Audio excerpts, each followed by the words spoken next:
بسم اللہ الرحمن الرحیم الحمد للہ الواحد الاحد الفرد الصمد الذی لم یلد ولم یولد ولم یکن له کفوا احد والصلاة والسلام علی اول العدد العبد المؤید والرسول المسدد المصطفى الأمجد المحمود الأحمد حبيب إله العالمين أبي الزهراء محمد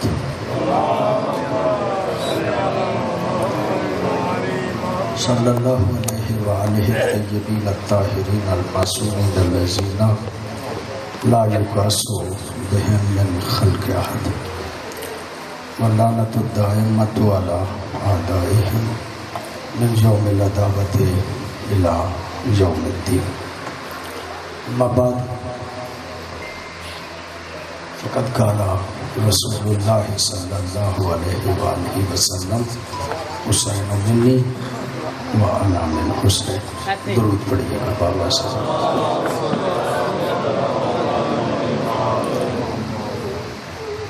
دعا ہے اس پاک بارگاہ میں الہی بحق محمد و آل محمد، جن گھروں میں ذکر محمد و آل محمد ہوتا ہے الہی انہیں تا قیام قیامت آباد و شاد فرما. اس گھر کے جتنے بھی اہل خانہ ہیں الہی ان تمام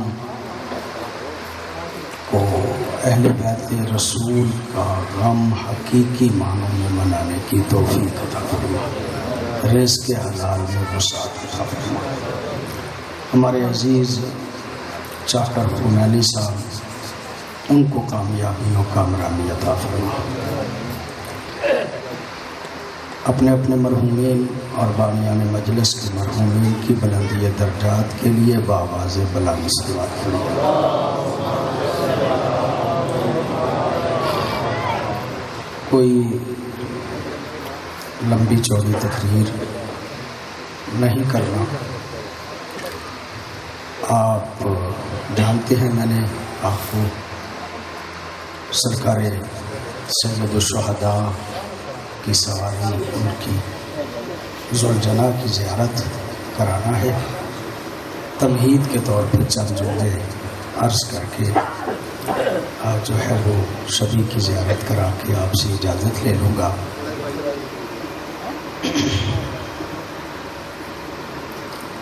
سید الشہداء علیہ السلام نے مدینہ چھوڑا، مکے گئے، مکے سے کربلا کی طرف گئے. آج تک علماء اس بات پہ لکھتے جا رہے ہیں، تحقیق کرتے جا رہے ہیں کہ مولا حسین کے قیام کا مقصد کیا تھا. یعنی مولا حسین علیہ السلام نے مدینہ کیوں چھوڑا تھا، یزید کے خلاف جو سید الشہداء نے قیام کیا تھا اس کا سبب کیا ہے، اس کی وجہ کیا ہے. بڑی سادہ سی گفتگو، چند جملے. ایک تو وجہ یہ بیان کی جاتی ہے کہ مولا امام حسین سے یزید نے بیعت طلب کی تھی. ظاہر ہے یزید جیسے بدبخت کی مولا حسین بیعت نہیں کر سکتے تھے، لہذا انہوں نے اپنا شہر چھوڑنا پسند کیا اور یزید کی بیعت سے انکار کر دیا. مدینہ چھوڑ کے مکے آئے. جب مکے آئے تو 12,000 خط کوفیوں کے سید الشہداء کی خدمت میں آئے اور ان خطوں میں سے اکثریت خطوں کا مفہوم یہ تھا. دو طرح کے مفہوم ہیں، ایک کی طرف توجہ نہیں کرنا چاہ رہا. ایک جو خالص شیعوں کی طرف سے خط تھا سید الشہداء کو، یا خطوط تھے سید الشہداء کو، اس میں یہ لکھا تھا کہ مولا آپ ہمارے امام ہیں، آپ تشریف لائیے تاکہ آپ کی اقتدا میں ہم اپنی زندگی گزاریں۔ چونکہ 12,000 خط آ گئے تھے، لہذا مکہ چھوڑ کے آپ کوفہ کی طرف روانہ ہو گئے۔ یہ وجہ اپنے اپنے طور پہ ٹھیک ہیں، سرکار سے بیعت کا مطالبہ بھی کیا گیا تھا، اور یہ بھی ٹھیک ہے کہ 12,000 خط بھی سید الشہداء کو آئے تھے کہ آپ کوفہ تشریف لے آئے۔ لیکن علماء یہ بیان فرماتے ہیں کہ مولا حسین کا اصلی ہدف اور مقصد قیام کا یہ تھا، مدینہ اور مکہ چھوڑ کے کربلا آنے کا اصلی ہدف اور مقصد یہ تھا۔ بڑی توجہ، جملہ عرض کر کے آپ سے بڑی جلدی میں اجازت لے لوں گا۔ مکہ اور مدینہ چھوڑ کے سرکار آئے اس لیے تھے کہ نبی کے بعد جو غدیر میں اعلان ہوا تھا وہ اعلان لوگوں کے ذہن سے محو ہو گیا تھا، لوگوں کے ذہن سے نکل گیا تھا، امامت کا صحیح تصور لوگوں میں نہیں رہ گیا تھا۔ حد یہ تھی کہ یزید جیسا بندہ بھی اپنے آپ کو مسلمانوں کا جانشین قرار دے کے خلیفہ قرار دے رہا تھا۔ حسین صرف اس لیے آئے تاکہ غدیر والے تصور امامت کا کائنات کو پتہ چل جائے۔ بہت زبردست آپ کی مہربانی، آپ کی بڑی آپ نے توجہ فرما لی ہے۔ غدیر مولا رضا علیہ السلام کا ایک فرمان ہے، مولا کی زندگی کچھ اس طرح سے گزری کہ اٹھتے تھے تو کربلا کا ذکر کرتے تھے، بیٹھتے تھے تو کربلا کا ذکر کرتے تھے، اٹھتے تھے تو کربلا کا ذکر کرتے تھے۔ کسی بندے نے پوچھا مولا آپ کربلا کا ذکر بڑا کرتے ہیں؟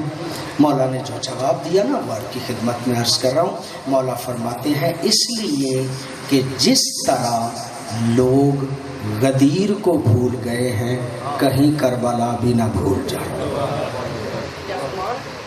اس کا مطلب یہ کہ لوگ غدیر بھول گئے تھے، اور غدیر کو یاد رکھنا یہ معصومین کی خواہش ہے کہ بندوں کو غدیر یاد رہے، اور غدیر کو بھولنے کا سبب کربلا ہے۔ اگر غدیر نہ بھولتے تو کبھی کربلا منعقد نہ ہوتی۔ بڑی توجہ آپ صاحبان کی۔ اس کا مطلب یہ ہے کہ مولا حسین کے آنے کا ہدف اور مقصد یہ تھا کہ حقیقی تصور امامت و ولایت جو ہے وہ بندوں کے ذہن میں دوبارہ آ جائے۔ وہ جو بھول گئے تھے نا وہ یاد کر لیں کہ غدیر کیا ہے۔ آپ کی توجہ ہے نا، جو جملہ عرض کرنا چاہ رہا ہوں یقیناً بہت مختصر وقت کے لیے مجھے یہ عرض کرنا ہے، اور میں عرض کروں وہ حدیث ہزاروں مرتبہ آپ نے سنی ہوگی، مولا سرکار حضرت امام محمد باقر علیہ السلام کا فرمان، درود پڑھیے گا بابا ذکر۔ معصوم فرماتے ہیں بنی الاسلام علی خمس، دین کی بنیاد 5 چیزوں پہ ہے، نماز، روزہ، حج، زکوٰۃ اور ہماری ولایت۔ معصوم ارشاد فرماتے ہیں 4 چیزوں میں گنجائش ہے، 4 چیزوں میں گنجائش ہے۔ نماز کھڑے ہو کے نہیں پڑھ سکتے، بیٹھ کے پڑھ لو، بیٹھ کے نہیں پڑھ سکتے، لیٹ کے پڑھ لو، لیٹ کے نہیں پڑھ سکتے، اشارے سے پڑھ لو۔ روزہ اگر مسافر ہو تو چھوڑ دو، بعد میں رکھ لینا، اگر مریض ہو تو چھوڑ دو، بعد میں رکھ لینا۔ حج اس پہ واجب ہے جس کے پاس پیسے ہوں، صحت بھی ہو، مستطیع ہو، حج واجب ہے۔ زکوٰۃ اس پہ واجب ہے جس کے پاس نصاب زکوٰۃ ہو۔ اس کا مطلب یہ کہ چاروں میں گنجائش موجود ہے۔ معصوم فرماتے ہیں ہماری ولایت وہ چیز ہے جس میں کوئی گنجائش نہیں، مرد پہ بھی واجب ہے، عورت پہ بھی واجب ہے، تندرست پہ بھی واجب ہے، بیمار پہ بھی واجب ہے۔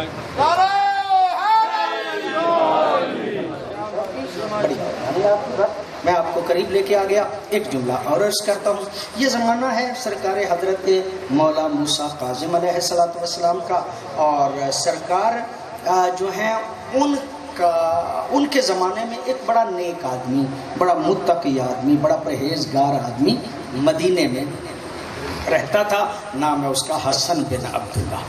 اتنا زیادہ نیک آدمی تھا, اتنا پرہیزگار تھا کہ گورنر مدینہ کی بھی توہین کر دیتا تھا, بےزتی کر دیتا تھا, وہ بھی سر جھکا کے گزر جاتا تھا, کہتا کچھ نہیں تھا. اس کے نیکی کا اثر اتنا زیادہ تھا کہ اس کے سامنے کوئی بندہ بولتا ہی نہیں تھا. گورنر بھی جو ہے وہ نہیں بولتا تھا. ایک دن مولا مسجد نبوی میں بیٹھے ہوئے تھے, یہ آ گیا. جب یہ آیا نا تو مولا نے اپنے کسی ساتھی کو کہا, صحابی کو کہا کہ اسے بلا کے لاؤ.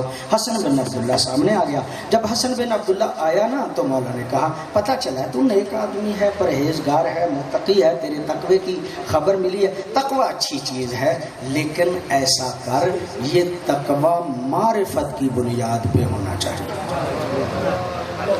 اگر صرف تقوی ہو اور معرفت نہ ہو تو ایسے تقوی کا کوئی فائدہ نہیں ہوتا. تقوی ہے تو تجھ میں پسند کرتا ہوں, لیکن معرفت حاصل کر. کہا مولا کیسے معرفت ہوگی؟ کہا بڑا مدینہ ہے, علماء موجود ہیں, ان سے قرآن پڑھ, حدیث پڑھ, تاکہ تجھے معرفت ہو جائے.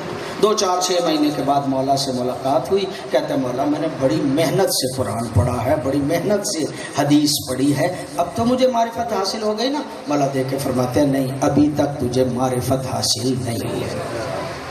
جب کہا نا ابھی تک تمہیں معرفت حاصل نہیں ہے, کہا پھر کیا کروں؟ کہا مدینے کے علماء سے پوچھ, تحقیق کر, قرآن پڑھ, حدیث پڑھ, تجھے معرفت حاصل ہو جائے گی. یہ قرآن پڑھتا رہا, حدیث پڑھتا رہا. 2-4-6 مہینے کے بعد پھر مولا سے ملاقات ہو گئی. دیکھ کے کہتا مولا اب تو میں نے بڑی محنت کی ہے, اب تو مجھے معرفت حاصل ہو گئی نا. معصوم فرماتے ہیں نہیں, ابھی تک تمہیں معرفت حاصل نہیں ہوئی.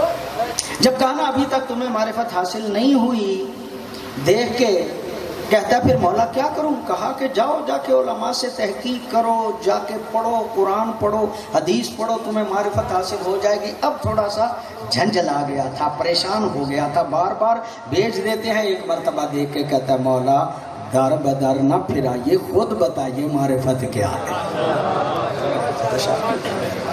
در بدر نہ پھرائیے, خود بتائیے کہ معرفت کیا ہے. اب مولا نے محسوس کیا کہ یوں تقوی کسی میں ہو نا تو وہ ذرا مغرور ہو جاتا ہے, متکبر ہوتا ہے, عام بندے کی بات سننے پہ آمادہ بھی نہیں ہوتا. اب چونکہ یہ تھوڑا سا نرم ہو گیا نا, معصوم نے سمجھا کہ لوہا گرم ہو چکا ہے, اب اگر چوٹ لگائی جائے تو یہ ماننے پہ آمادہ ہو جائے گا. جب یہ جملہ سوچ کے معصوم نے فرمایا اچھا میں بتاؤں تو مان جاؤ گے؟ کہا ہاں. تو کہا پھر یہ بتا, نبی کے بعد جانشین رسول کون ہے؟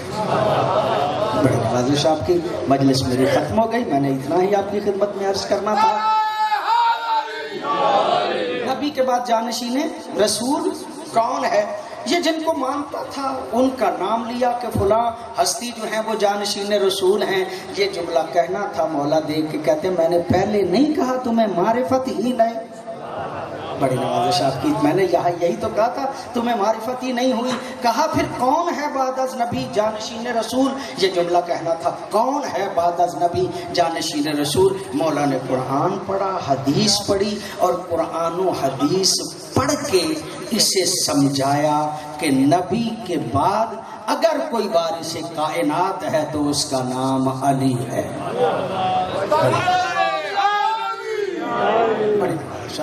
بڑی مہربانی آپ کی. اگر کوئی کائنات کا وارث ولی ہے تو وہ علی ہے. حضرت علی کو یہ مان گیا. کہا مولا اب تو مجھے معرفت حاصل ہو گئی نا, اب تو مجھے معرفت حاصل ہو گئی نا. مولا دیکھ کے فرماتا ہے نہیں, ابھی تک پوری معرفت تمہیں نہیں ہوئی. پریشان ہو گیا مولا, پوری معرفت ابھی تک نہیں ہوئی مجھے. کہا ہاں ابھی تک تمہیں پوری معرفت نہیں ہوئی, تجھے پوری معرفت تب ہوگی اگر ہر دور کے علی کو مانے گا. بڑی نوازش ہے، بڑی مہربانی آپ کی، توجہ. ساری بات میں نے مکمل کر لی. کہا آج کے دور میں بھی کوئی علی ہے جو جانشین رسول ہو، جو جانشین رسول ہو؟ کہا اگر میں کہوں تو اب مان لو گے؟ کہا مولا مان لوں گا، جب باقی مان لیا ہے تو یہ بھی مان لوں گا. کہا آج کے جانشین رسول اور ولی کا نام موسیٰ کاظم ہے. دوستو بزرگ، جب کہا نا موسیٰ کاظم ہے، نام پتر نہ کری نہ. موسیٰ کاظم ہمارے بچے ہیں ماشاءاللہ، اچھی بات ہے. نعرے انہوں نے ابھی سے لگانے شروع کرنے ہیں اور ساری زندگی پھر یہ عبادت کرتے رہنا ہے. لیکن میں چاہتا ہوں کہ میری بات آپ تک پہنچے. میں عرض کرنا چاہ رہا ہوں، جب کہا نا موسیٰ کاظم اس دور کا علی ہے، اس دور کا وارث کائنات ہے، اس دور کا جانشین رسول ہے، یہ جملہ کہنا تھا. دیکھ کے کہتے مولا باقی کو تو میں نے آپ کے کہنے پہ مان لیا، آپ تو موجود ہیں نا، آپ تو موجود ہے. لوگوں کو کیا بتاؤں گا کہ موسیٰ کاظم جو ہیں وہ جانشین رسول ہے؟ کوئی دلیل ہونی چاہیے جس کی بنیاد پہ میں مان لوں. مجھے آپ تو کوئی دلیل دیجئے نا. کہا اچھا دلیل چاہتے ہو تو وہ جو سامنے درخت ہے نا اسے کہو کہ موسیٰ کاظم تمہیں بلا رہا ہے. کی بڑی مہربانی. یہ گیا درخت کے پاس، درخت کو کہا کہ موسیٰ کاظم تمہیں بلا رہے ہیں. درخت اپنی جڑوں سمیت زمین کا سینہ چیر کے مولا کے سامنے جب آ کے کھڑا ہوا نا، مولا دیکھ کے کہتے ہیں واپس چلے جاؤ، بس اسے بتانا تھا کہ حق کا امام موسیٰ کاظم ہے. ولایت بہت زیادہ ضروری ہے. ولایت کاروبار نہیں، ولایت آل محمد کاروبار نہیں، بلکہ ولایت آل محمد ہمارا عقیدہ ہے، ہمارا مذہب ہے. اگر ولایت آل محمد نہ ہو تو سب کچھ بیکار ہے. آل محمد کی ولایت ہی اصل ہمارے مذہب کی وہ بنیاد ہے. اور میں بہت لمبا آپ کو نہ لے کے جاؤں، روک کے کہنا چاہتا ہوں کہ اجمیری نے دونوں طرف صفیں کھڑی ہیں. ادھر والے بھی نمازیں پڑھ رہے ہیں، ادھر والے بھی نمازیں پڑھ رہے ہیں، ادھر والے بھی روزے رکھ رہے ہیں، ادھر والے بھی روزے رکھ رہے ہیں، ادھر والے بھی حج کے قائل ہیں، ادھر والے بھی حج کے قائل ہیں، ادھر والے بھی لا الہ الا اللہ پڑھ رہے ہیں، ادھر والے بھی لا الہ الا اللہ پڑھ رہے ہیں، ادھر والے بھی محمد رسول اللہ پڑھ رہے ہیں، ادھر والے بھی محمد رسول اللہ پڑھ رہے ہیں. لیکن اجمیری کہتا ہے دونوں صفیں ہیں، دونوں صفوں میں دین است و حسین، دین حسین، دین حسین. بس آپ کی توجہ ہو گئی. اس دین کی وضاحت کے لیے ہم گلی گلی بازار بازار جاتے ہیں، ہم ہر جگہ پہ جاتے ہیں اور لوگوں کو بتانا چاہتے ہیں نمازیں ہوں، روزے ہوں، حج ہو، زکوٰۃ ہو، اگر حسین نہ ہو تو سب کچھ بیکار ہے. بس آپ کی توجہ ہو گئی. مجھے اتنا ہی عرض کرنا تھا آپ کی خدمت میں. خدا شاہد ہے یہی حسین 10 محرم کی دیگر ایک مرتبہ آئے ہیں بہن کے گھر اور آ کے کہتے ہیں اختی زینب اے دین بے صحب ناتیک. بہن زینب اگر کوئی پھٹا پرانا لباس ہو تو دو. بھیا لباس تو آپ نے پہنا ہوا ہے، یہ پھٹا ہوا لباس کیوں چاہتے؟ کہا میرا دشمن بڑا بے غیرت ہے، جب وہ مجھے قتل کرے گا نا میرا لباس بھی لوٹ لے گا.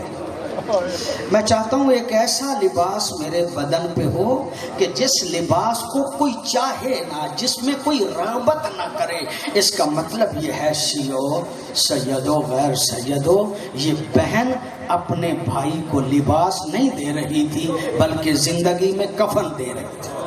کتنا حوصلہ ہے مخدومہ کا کہ ایک مرتبہ اپنے بھائی کو کفن دیا ہے. اور وہ جو لباس دیا ہے مولا حسین نے پھر اس کو پرزے پرزے کیا ہے، اسے پھر پھاڑا ہے. وہ لباس نیچے پہن کے اوپر لباس پہنا ہے اور اوپر لباس پہن کے آزادارو مولا حسین ایک مرتبہ مخدومہ کو دیکھ کے کہتے ہیں بہن زینب میں جانا چاہتا ہوں، تم ایسا کرو کہ تم بھی میرے ساتھ چلو، میں وقت کے امام سے ملاقات کرنا چاہتا ہوں، جو میرے بعد امام ہے نا اس سے میں ملاقات کرنا چاہتا ہوں. کہا بھیا تم بھی امام، تمہارے بیٹے بھی امام، میں کیوں ساتھ چلوں؟ مولا دیکھ کے کہتے ہیں بہن زینب چلو، اس لیے کہ میں جب سجاد سے مل کے جدا ہوں گا تو وہ لپٹ کے روئے گا نا مجھ سے۔ جب سجاد مجھ سے لپٹ کے روئے گا تو کوئی تو ہونا چاہیے جو آرام سے سجاد کو جدا کر لے۔ میں کہتا ہوں مولا اتنی فکر ہے آپ کو کہ سجاد کو کوئی تو ہونا چاہیے کہ جو آرام سے جدا کر لے، لیکن تھوڑی دیر کے بعد آپ کے لاشا سے سکینہ لپٹے گی اور بے غیرت تماچے مار مار کے جدا کرے گا۔ عزادارو بس 2 جملے مجھے اور عرض کرنے ہیں، آپ کی پوری توجہ جو ہے وہ ہو گئی ہے۔ عزادارو ایک مرتبہ چلنے لگے نا، مولا حسین ذوالجناح پہ سوار ہو کے چلنے لگے، پیچھے خیموں میں آواز آئی واہ غربتا، ہائے او میری غربت، ہائے او میرے نصیب۔ مولا پلٹ کے آئے، یہ غربت کے رونے کون رو رہا ہے؟ یہ نصیبوں کے رونے کون رو رہا ہے؟ کہا آپ کو پالنے والی اماں فضا ہے جو غربت کے رونے رو رہی ہے، جو نصیب کے رونے رو رہی ہے۔ مولا دیکھ کے کہتے اماں فضا تجھ جیسی قسمت کس کی ہو سکتی ہے؟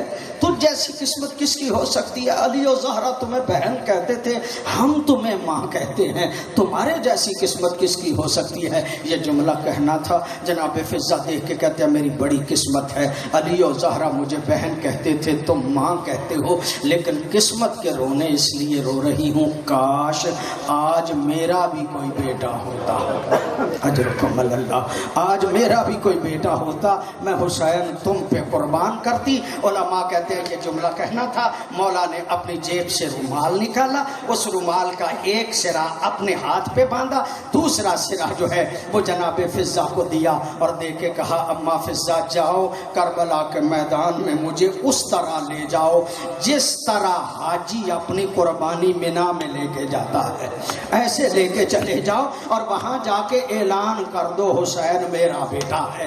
عزادارو آپ نے جملہ سن لیا، یہ جملہ سنا نا مخدومہ زینب نے، مخدومہ دیکھ کے کہتی اماں فضا مان لو تجویز بہت اچھی ہے، اعلان کر دو حسین میرا بیٹا ہے، ہو سکتا ہے کنیز کا بیٹا سمجھ کے چھوڑ دیں اور زہرا کا بیٹا سمجھ کے نہ چھوڑے۔ عزادارو مولا حسین ایک مرتبہ کربلا کے میدان میں گئے، میں کہتا ہوں وہ وقت آ گیا کہ جب با وفا گھوڑے نے اپنے آپ کو زمین کے قریب کیا اور مولا کو ایک مرتبہ کربلا کی زمین پہ اتارا۔ رب کعبہ کی قسم روایت نہ ہوتی میں کبھی نہ پڑھتا، میں نے خود پڑھا قصہ کربلا والا۔ کہتا ہے جب مولا حسین زمین پہ آئے ہیں نا، ایک مرتبہ دہنے پہلو بیٹھنا چاہتے تھے، نہیں بیٹھ سکے، تیر اتنے زیادہ تھے کہ اس پہلو بھی نہیں بیٹھ سکے، دوسرے پہلو پہ بیٹھنا چاہتے تھے، نہیں بیٹھ سکے، پھر کربلا کی خاک اٹھا کے اس کو اونچا کر کے سجدے کی جگہ بنایا۔ اللہ اکبر، اللہ آپ کو سوائے غم اہل بیت کے کوئی غم نہ دے۔ عزادارو مولا حسین سجدے میں گئے اور ادھر بے غیرت آ رہے تھے سر قلم کرنے کے لیے، کسی کی جرت نہیں پڑتی تھی کہ حسین کے قریب آئے۔ ایک مرتبہ جب ایک بے غیرت قریب آیا ہے نا سر قلم کرنے کے لیے تو وہ بھاگ کے پیچھے ہٹا، کہا تو بھاگ کیوں گیا ہے؟ کہا میں جب قریب گیا ہوں تو زہرا ساتھ موجود تھی، سیدہ زہرا ساتھ موجود تھی، میں اس لیے سر کو قلم نہیں کر سکا۔ عزادارو ایک مرتبہ آیا ہے وہ بے غیرت کے جسے شمر کہا جاتا ہے اور روایت کے لفظ نہ ہوتے کبھی نہ پڑتا۔ عزادارو یہ جملہ لکھا ہے تاریخ کا، وَجَلَسَ عَلَى صَدْرِهِ، یہ بے غیرت آ کے حسین کے سینے پہ سوار ہو۔ عزادارو سینے پہ سوار ہو کے من الکفا کے لفظ ہیں، ادھر سے ذبح نہیں کیا بلکہ ادھر سے ذبح کیا اور ذبح کر کے ایک مرتبہ سر کاٹ کے لے کے جا رہا تھا۔ بڑا با وفا گھوڑا تھا، اس نے اپنی پیشانی کو رنگین کیا اور رنگین کر کے خیموں کی طرف آیا۔ جب خیموں کی طرف آیا ہے نا، جناب سکینہ آگے بڑھی، گھوڑے کی گردن میں باہیں ڈالی اور باہیں ڈال کے کہا یا جواد ابی، اور میرے بابا کے گھوڑے اتنا بتا، میرا بابا پیاسا مارا گیا تھا یا پانی پلا کے مارا گیا تھا؟ ماتم حسین، ماتم حسین۔